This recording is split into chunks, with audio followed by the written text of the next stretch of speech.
Okay, it's powered on. There we go. What's going on, guys? All right, we're testing out a new piece of equipment here. Well, actually, we've had it for a couple of months, but like I've avoided it like the plague because, you know, I avoid all sorts of new technologies. I have a complete Neanderthal mindset. And Kathy usually films all of this stuff, but she's busy running the other aspects of this business. It's a business and it takes a lot of work. So she's like, why don't you go up and be like other YouTubers and go film yourself? So, well, okay, so that's what I'm doing. I'm filming myself. So here we are with this GoPro and a selfie stick. And, right, how am I doing so far? Share your thoughts, right? Dan, I allegedly. All right, so Mopar Al is working on slag hammer. I'm supposed to be working on the motor. Where is it? See? Oh, there it is. Okay, so Mopar Al is, look at the trick shots we can get with this thing. Look. Oh, wow. Look, that's how God sees us, right? So let's I'm glad I like roller coasters. Yeah, so Mopar Al's working on slag hammer here. He's pulling the back wheels off, and there's some work we have to do on the rear suspension. So I figured let's actually, here we go. I like that.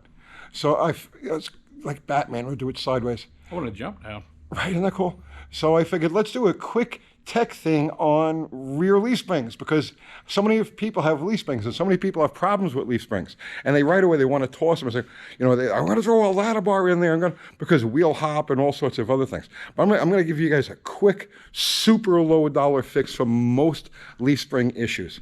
Right? And it's non-refundable. Yeah, it is. All right. So let's go over here. Let's go to the car. See, I'm not used to this. I'm going to trip and break my neck, but that's cool because it'll go viral. So make sure you keep the camera going while I wiggle around on the ground. There you go. All right, so this isn't the final configuration of the leaf springs. We're still trying to figure out what we're going to do as far as tuning it and putting half leaves and whatnot in here. But this is the height that the car is going to sit at. So here's what I wanted to talk about. One of the problems you have with leaf springs is axle wrap. Now, we know we have, like, Mopars have super stock springs and all of that. I'm still not used to doing this. This is weird. It takes a bit. It does, right? There we go, we're back. Let's say that line again. That's it. It takes a little bit. Yeah. So, axle wrap. So what happens is when you pour the beans to these things, the rear end wants to tilt up like this, and it's also pushing forward on the car. So you have two forces acting on the front part of the leaf spring. The upward tilt of the rear, and actually you've got three forces.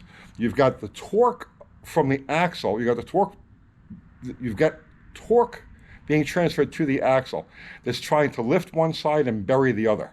So that's one force they have to contend with. The second force is the upward tilting of the rear end, of the center section, where the whole rear end is trying to rotate, counter axle rotation. So the pinion is trying to push itself up. And also, at the same time, it's trying to push the car forward. So the leaf spring in a performance car has to deal with a lot. So one of the things that you do with these, right? So the main spring, which is always the top spring, is the one that carries the brunt of the load. And these other springs that are underneath it. Now, when I talk about monoliths are a whole different thing, right? We're just going to talk about standard types of leaf springs. So the top spring is carrying most of the load and the lion's share of the work. These helper springs are here not only to help the car with the weight, but also to push up on the spring, to add more surface area to this spring.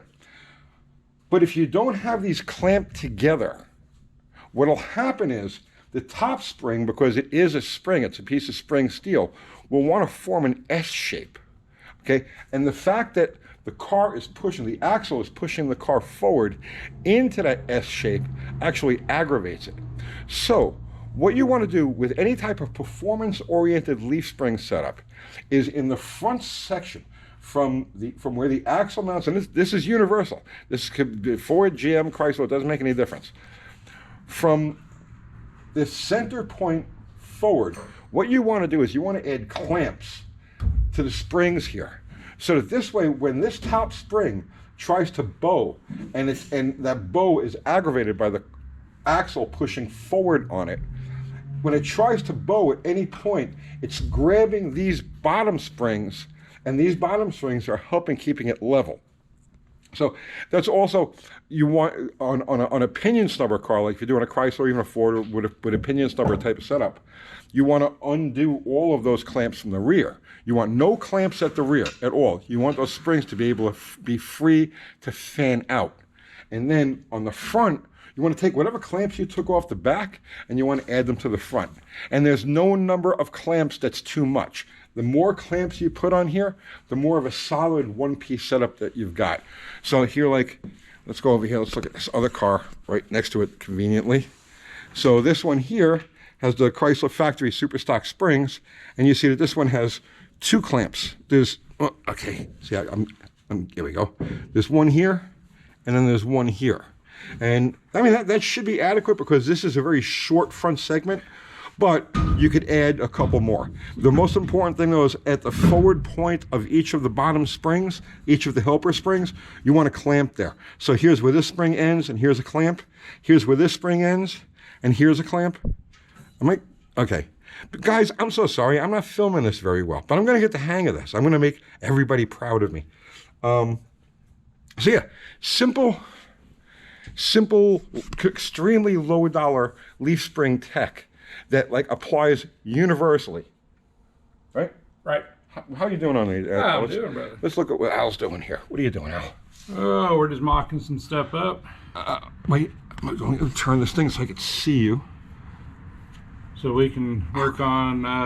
Oh God, I feel like a retard with this thing. Okay, so yeah, so you're putting the dummy center section in, so that we can do our snubber mount. Yeah, we got to make a cross member. Can you see my hand? Yeah, we got to make. I hate this. You feel like Ricky Bobby trying to figure out what to do. I need a camera person. Right. All right. So yeah, boy, those other YouTubers that can do this, they're real men. Oh, yes, they are. They can. Yeah, I'm still totally helpless here. So yeah, we have to build a support from here that's going to run across and contact the pinion snubber so that when it tries to rotate, it's got a positive stop. That's one of the things that's lacking on like the Dodge trucks. It's one of the reasons why Dodge trucks have such a hard time with, with axle hop, because in addition to having the leaf spring or the axle centered in the leaf spring instead of in the front third like it's in cars, it's in the center and there's no pinion support. There's no pinion snubber at all. Instead, what they have is they have a limiting spring. Don't even worry about what they have. It's not important. It's a bad setup. But if you do have a Dodge truck, that's one of the things you want to do here. Is you want to add the pinion support so you can use an actual car type pinion snubber, and then of course clamp these front segments of the spring, as many as you can put on there, and that will cure the vast majority of your suspension problems. So, did I pass the test, Al? Well, we're still here. Yeah. All right. And it's still on. It is on. We figured out. But please, we had to do this like 10 times because it kept going out. So I need to figure it. All right. So that's it. I hope you got something out of that. I'll see you tomorrow.